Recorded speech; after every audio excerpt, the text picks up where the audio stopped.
United theological seminary Kurnool వారు సమర్పించు దేవుని వాక్యము నిమిత్తమును యేసును గూర్చిన సాక్ష్యము నిమిత్తము అను ఆధ్యాత్మిక టీవీ కార్యక్రమం చూస్తున్న మీ అందరికీ ప్రభు అయిన యేసు క్రీస్తు నామమున శుభములు తెలియజేస్తున్నాం.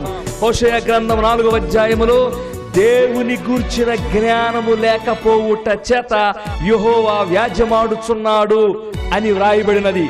నేటి క్రైస్తవ సంఘాలలో ఎంతో మంది తమ సమయమును వ్యర్థపరుచుకుంటూ తగినంత వాక్య జ్ఞానము లేకుండా, సరిపోయినంత దేవుని జ్ఞానము లేకుండా జీవిస్తున్నారు.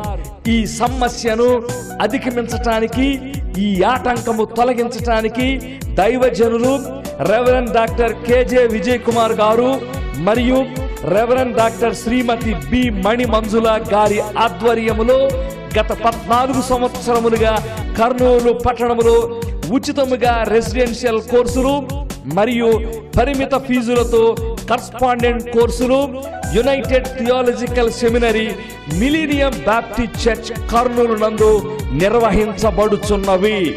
ఈ బైబుల్ ట్రైనింగ్ కోర్సులు అమెరికా దేశములోని కాలిఫోర్నియాలో అనేక పెద్ద యూనివర్సిటీలలో ఒకటైన బర్క్లీ యూనివర్సిటీ ద్వారా అనుసంబంధము కలిగి నడిపించబడుచున్నవి.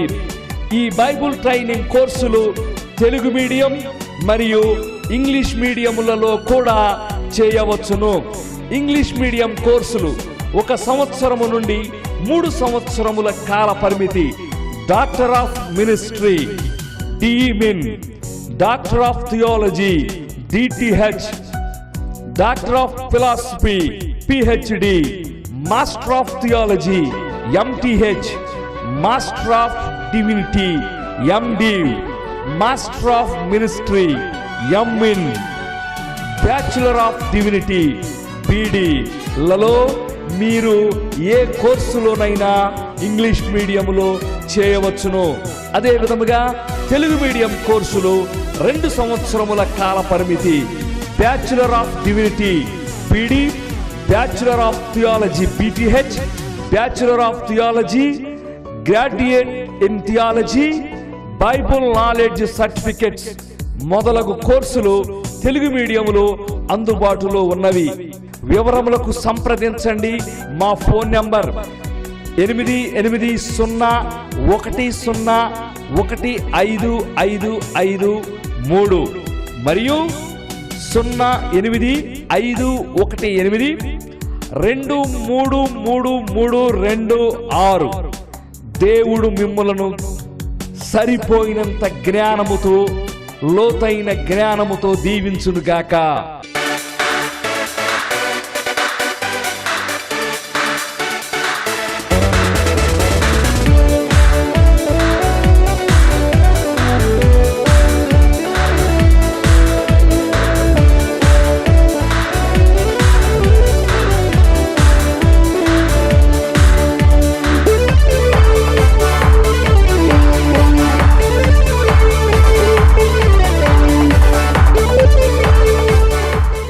దైవనామమునకు స్తోత్రములు.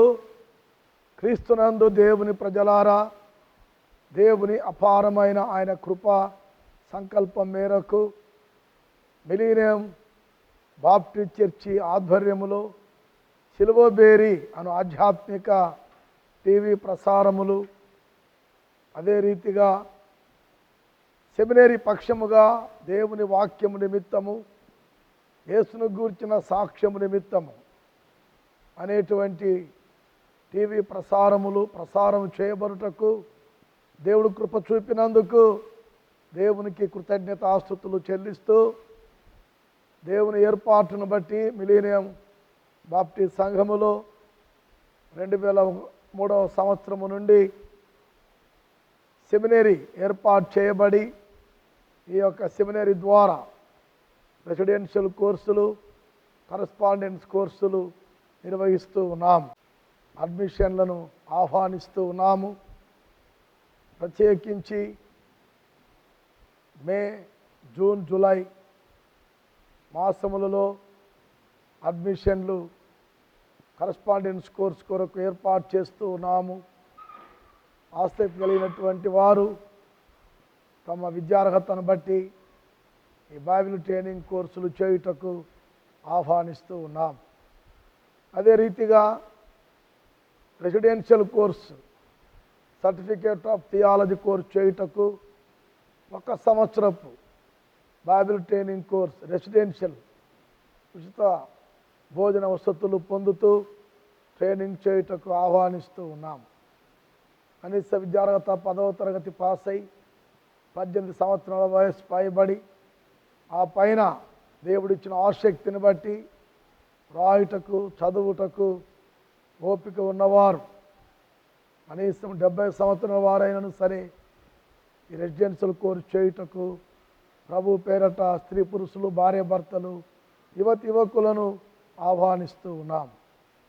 దేవుడు కర్నూలు నగరములో మనందరి కొరకు మిలీనియం బాప్టిస్ట్ చర్చిలో ఏర్పాటు చేసిన ఈ సెమినరీలో మీరు తరబీదును పొందండి. మరి సంఘ కాపరులుగా సేవ చేయుటకు సిద్ధపడవలెనని ప్రభు పేరట మిమ్మల్ని కోరుచూ ఉన్నాం. ఈ రెసిడెన్షియల్ కోర్సులకు జూన్ మాసములో అప్లికేషన్లు ఇస్తూ ఉన్నాము. జూన్ నెల 26వ తేదీ మిలీనియం బాప్టిస్ట్ చర్చిలో ఉదయం 10 గంటల నుండి మధ్యాహ్నం 2 గంటల వరకు ఇంటర్వ్యూలు నిర్వహించబడతాయి. అందులో మరి ఉత్తీర్ణులైనటువంటి వారికి జూలై 1వ తేదీ నుండి బైబిల్ కోర్సులు నిర్వహిస్తూ ఉన్నాం. ప్రియ సహోదరి సహోదరుడా, దేవుడు మిమ్మల్ని ప్రేరేపిస్తే మీరు కూడా ఈ బైబిల్ సెమినరీలో చేరండి, అనేకులను చేర్పించండి, ఈ సమాచారం ఇతరులకు తెలియజేయండి. ప్రభు మిమ్మల్ని మీ కుటుంబములను తన మహిమ కొరకు వాడుకొనుగాక. ఆమేన్. దేవుని నామాన్ని స్తుతిస్తూ దేవుని యొక్క లేఖనములు మనము ధ్యానము చేసుకుందాము. సంఖ్యాకాండము 20వ అధ్యాయం 11వ వచనం. మోషే తన చెయ్యి ఎత్తి 2 మారులు తన కర్రతో ఆ బండను కొట్టగా నీళ్లు సమృద్ధిగా ప్రవహించెను. దేవుని లేఖను అనుసరించి ఆ బండ యేసుక్రీస్తే. ఈ అంశమును ఆధారము చేసుకొని దేవుని వాక్యమును ధ్యానము చేయదము. తలలు వంచి పరిశుద్ధాత్మని స్వరము కొరకు ప్రార్థన చేయదము. అత్యంత కృపయు మిక్కిలి దయా వాత్సల్య బాహుల్యం కలిగిన మా ప్రియ పరలోక తండ్రి, మీ కృపా కరుణ కటాక్షమును బట్టి మీ చెంతకు వస్తున్నాము. వాక్యమైన దేవా, మాతో మీరు మాటలాడండి, మమ్మను దర్శించండి, మీ స్వరమును మీ చిత్తమును మాకు తెలియజేయము. నిబిడలోని వాక్యం కొరకు ఎదురు చూస్తూ ఉండగా ఆత్మకార్యాలు జరిగించమని వాక్య కృపకు అప్పగించుకుంటూ మనవులు యేసునామమును స్తుతించి ప్రార్థించి అడిగి వేడుకొనుచున్నాము తండ్రి. ఆమేన్. క్రీస్తునందు దేవుని ప్రజలారా, ప్రభు అయినటువంటి యేసుక్రీస్తుకు అనేక బిరుదులు పాత నిబంధన గ్రంథములో క్రొత్త నిబంధన గ్రంథములో ప్రత్యక్షముగా పరోక్షముగా వాడబడి ఉన్నవి. పాత నిబంధన గ్రంథమును మనము జ్ఞాపకం చేసుకుంటే మోషే ధర్మశాస్త్రములో మరి ప్రభువైన యేసుక్రీస్తును గురించిన ప్రవచనములు బిరుదులు అనేకములు మనము చూస్తూ ఉన్నాం. మరి దేవుని ప్రజలైన ఇశ్రాయేలీయులను మోషే ఐగుప్తు దేశము నుండి వాగ్దాన దేశమునకు వారిని నడిపిస్తున్నటువంటి పరిస్థితులలో మనము జ్ఞాపకము చేసుకుంటే మరి సంఖ్యాకాండం 20వ అధ్యాయం 1-2 వచనాలు ఈ రీతిగా ఉన్నది. మొదటి నెల యందు ఇశ్రాయేలీయుల సర్వ సమాజము సీను అరణ్యమునకు రాగా ప్రజలు కాదేశులో దిగిరి అక్కడ మిరియాము చనిపోయి పాతిపెట్టబడెను. ఆ సమాజమునకు నీళ్లు లేకపోయినందున వారు మోషే అహరోనులకు విరోధముగా పోగైరి కాబట్టి కాదేశులో మరి ఇశ్రాయేలులు దిగినప్పుడు మరి అక్కడ మిరియాము చనిపోయినది. కొద్ది దినములు అక్కడ ఆగి ఉన్నారు. అయితే నీళ్లు లేని పరిస్థితులను ఇశ్రాయేలీయులు ఎదుర్కొనుచున్నారు. ఆ పరిస్థితులలో వారు మోషేకు వ్యతిరేక్తముగా మరి మాట్లాడి ఈ రీతిగా అంటూ ఉన్నారు. సంఖ్యాకాండ 20:3 జనులు మోషేతో వాదించుచు, అయ్యో మా సహోదరులు యెహోవా ఎదుట చనిపోయినప్పుడు మేమును చనిపోయిన ఎడల ఎంతో మేలు. అయితే మేమును మా పశువులను ఇక్కడ చనిపోవునట్లు ఈ అరణ్యములోనికి యెహోవా సమాజమును మీరేలా తెచ్చితిరి? ఈ కాని చోటికి మమ్మను తెచ్చుటకు ఐగుప్తులో నుండి మమ్మను ఎలా రప్పించితిరి? ఈ స్థలములో గింజలు లేవు, అంజూరాలు లేవు, ద్రాక్షలు లేవు, దానిమ్మలు లేవు, త్రాగుటకు నీళ్ళే లేవని. కాబట్టి వారి యొక్క వాస్తవిక సమస్యను మోషేకు చెప్పుకున్నప్పుడు, మరి అహరోనుకు చెప్పుకున్నప్పుడు, మోషే అహరోనులు సమాజం ఎదుట నుండి ప్రత్యక్ష గుడారం యొక్క ద్వారములోనికి వెళ్ళి సాగిల పడగా యెహోవా మహిమ వారికి కనబడింది. మోషే అంతటా యెహోవా మోషేకు ఇలాగున సెలవిచ్చాను, నువ్వు నీ కర్రను తీసుకొని నీవును నీ సహోదరుని అహరోనును ఈ సమాజమును పోగు చేసి వారి కన్నుల ఎదుట ఆ బండతో మాటలాడుము, అది నీళ్ళనిచ్చును. నువ్వు వారి కొరకు నీళ్లను బండలో నుండి రప్పించి సమాజమునకును వారి పశువులకు త్రాగుటకిము. ఇది దేవుడైన యెహోవా మోషేకు సెలవిచ్చిన కట్టడ. ఇదిగో నువ్వు బండతో మాటలాడుము అన్నాడు.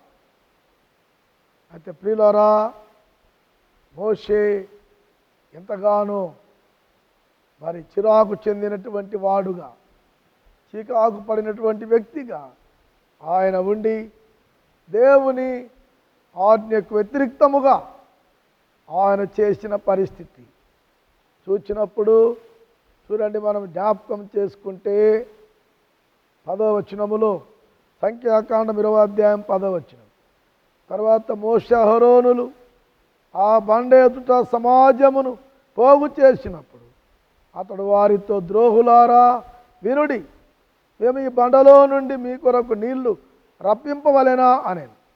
ఇప్పుడు మోషే తన చెయ్యి ఎత్తి 2 మారులు తన కర్రతో ఆ బండను కొట్టగా నీళ్లు సమృద్ధిగా ప్రవహించను, సమాజమును పశువులను త్రాగెను.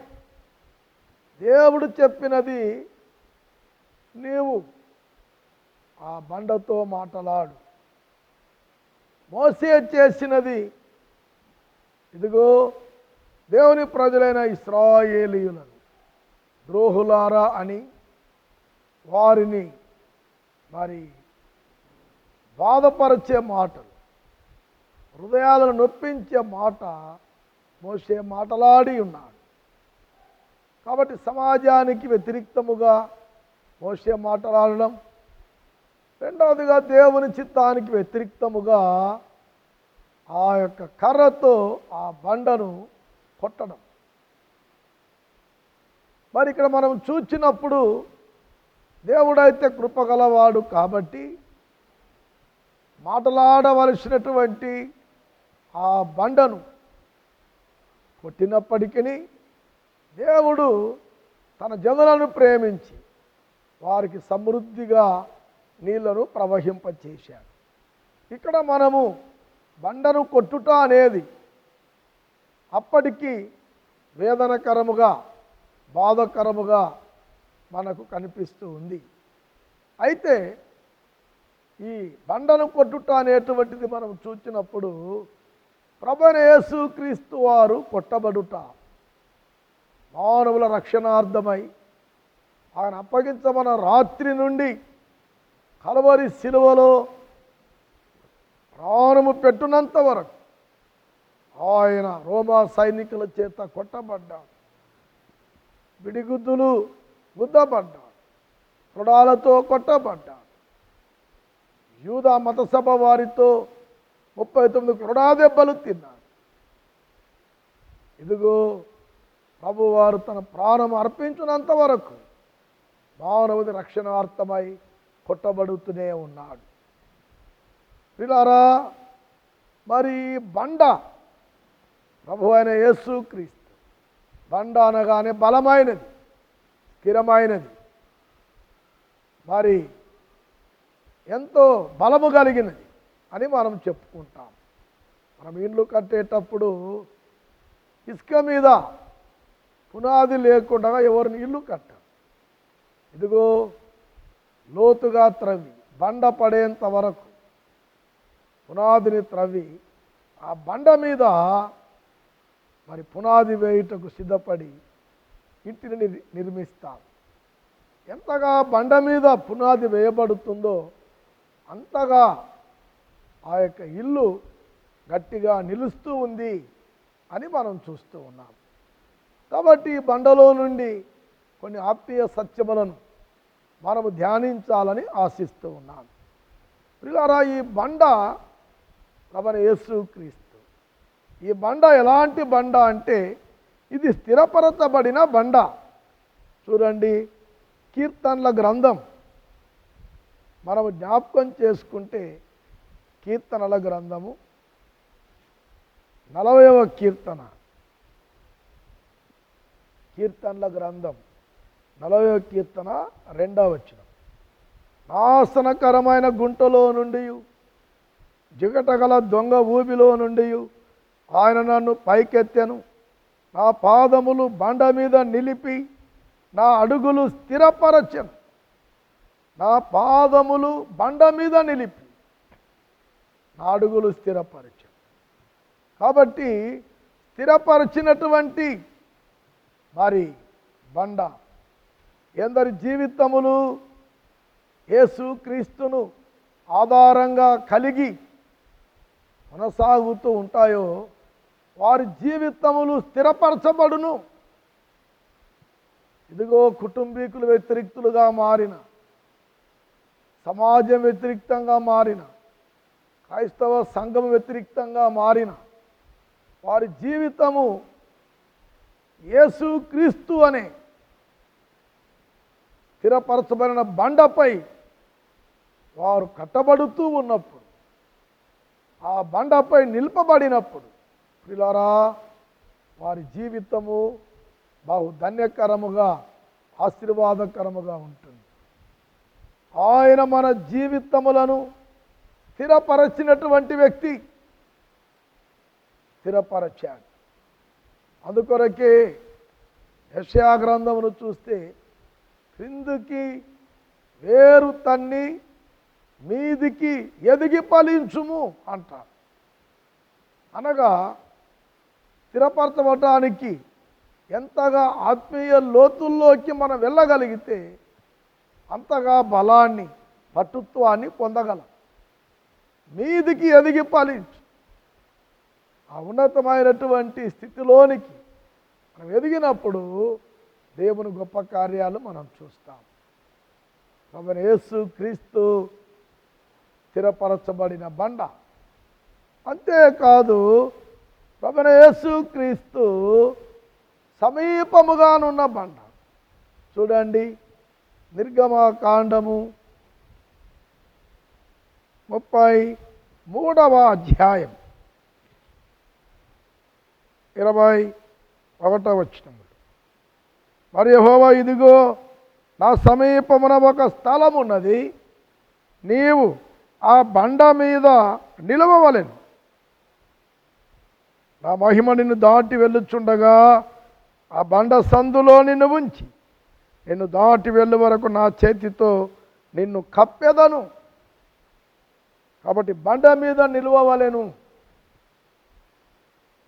పిల్లరా, నీకు సమీపమున ఒక బండ ఉన్నది.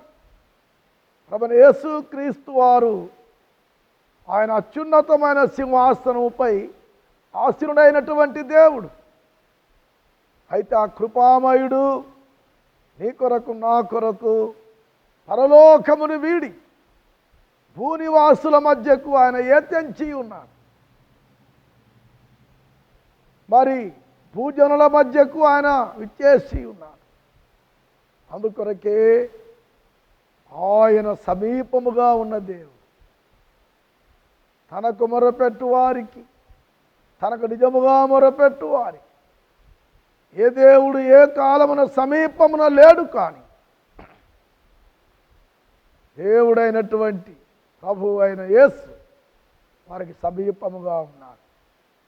అందుకొరకే ఆ బండ సమీపమున ఉన్నది. యేసుక్రీస్తును చూడడానికి, కలుసుకోవడానికి, ఆయనలో నిలబడ్డానికి నువ్వు ఎక్కడెక్కడో తీర్థయాత్రలు చేయనక్కరలేదు,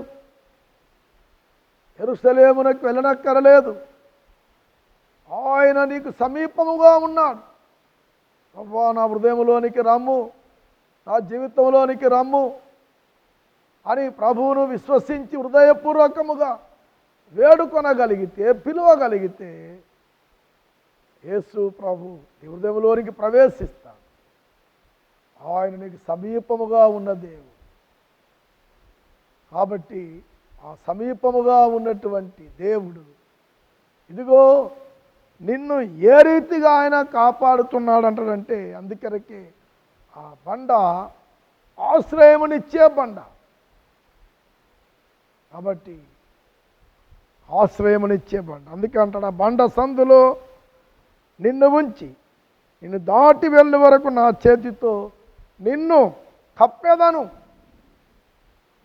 దేవుని ఉగ్రత తీరిపో వరకు, దేవుని ప్రత్యక్షతను నీవు నేను పొందు వరకు ఇదిగో దేవుడు ఆ బండ సందులో నిన్ను ఉంచుతాడు. అందుకొరకే నీ కొరకు నా కొరకు ఆయన ప్రశస్త శరీరములో గాయములు చేయబడ్డాయి. ఆ గాయములు బహు వేదనకరముగా, బాధకరమైనవిగా, హింసాత్మకమైనవిగా చేయబడి ఉన్నాయి. అందుకొరకే నేను ఆయన ప్రక్కలో నా వేలు పెట్టి ఆయన చేతులలో నా చేతులు పెడితే నేను నమ్ముతాను అని తోమా చెప్పినట్లు ఆ రీతిగా యేసు ప్రభు యొక్క గాయములను చూచినప్పుడు, చుంబించినప్పుడు మోషేలో గొప్ప కార్యం జరిగించబడింది.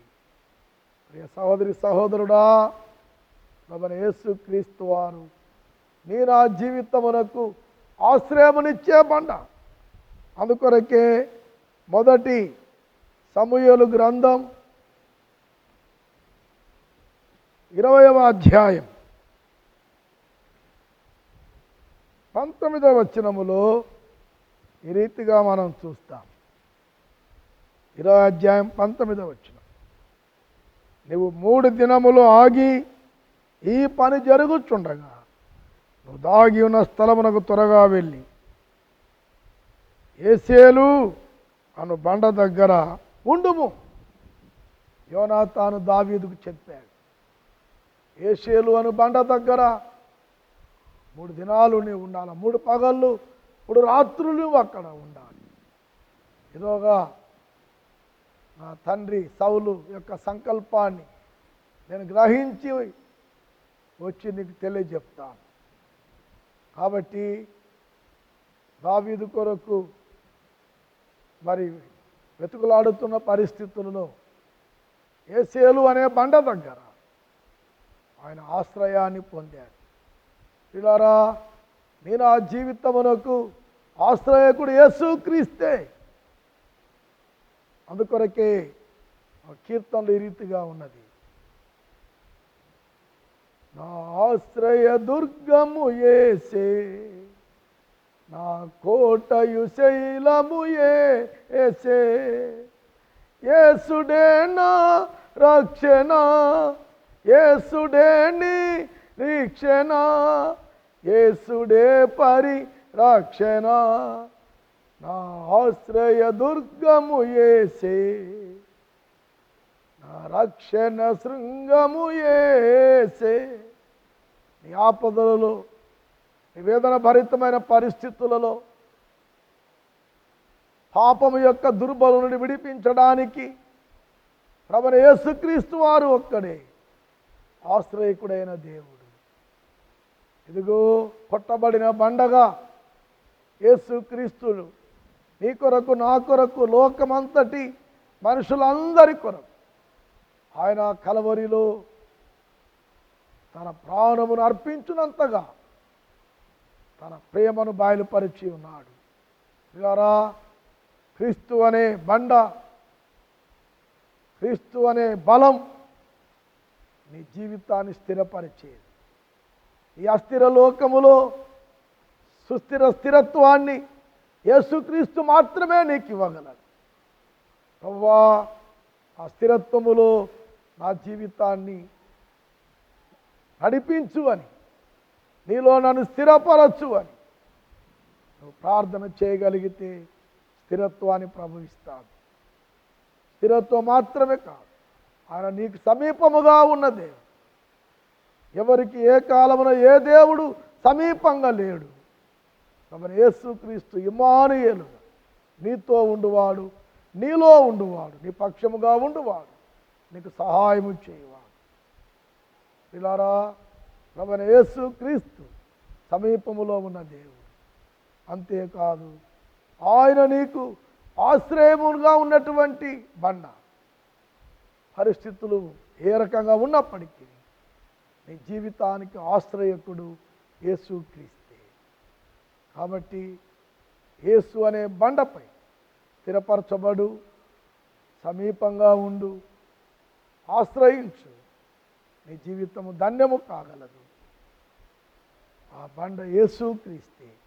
ఈ సత్యాన్ని గుర్తిస్తూ యేసును ఆశ్రయించుటలో, యేసులో స్థిరపరచుటలో, యేసును ఆశ్రయించుటలో, మరి యేసుక్రీస్తులో ఎదుగుటలో, ఆయన కృపలను పొందుటకు ఆత్మదేవుడు నిన్ను దీవించి తన మహిమ కొరకు వాడుకొనుగాక.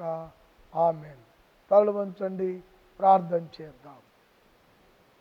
ప్రేమాపూర్ణమైన తండ్రి, మా గొప్ప దేవా, మా ప్రభు అయిన యేసు, మీ కృపాకరుణ కటాక్షముల కొరకు కృతజ్ఞతాస్తుతులు చెల్లిస్తున్నాను. నీ వాక్యము ధ్యానించి ఉన్నాను. మీరు మా జీవితములకు బండ అయిన దేవుడు, మమ్మల్ని స్థిరపరిచిన మరి దేవుడవుగా, సమీపముగా ఉన్న దేవుడవుగా, ఆశ్రయమైన దేవుడవుగా మా జీవితాల్లో ఉన్నామనే సత్యాన్ని గుర్తిస్తూ నేను మహిమపరుస్తూ ఉన్నాను. నీ వాక్కున్న ప్రతి బిడ్డను దీవించి నీ మహిమ కొరకు వాడుకోమని, క్రీస్తు అనే బండపై తమ జీవితములు కట్టుకొనుట్టు ఆత్మీయతలు ఎదుగుటకు సహాయము చేయమని సమయం కొరకు స్తుతి చేస్తూ మానవులు క్రీస్తు పేరట అడిగి వేడుకొనుచున్నాము తండ్రి. ఆమేన్. తండ్రి నుండి, కుమారుని నుండి, పరిశుద్ధాత్మ నుండి కృపా కనికర సమాధాన దీవెనలు మనకు తోడై మనలను నడిపించునుగాక. ఆమేన్.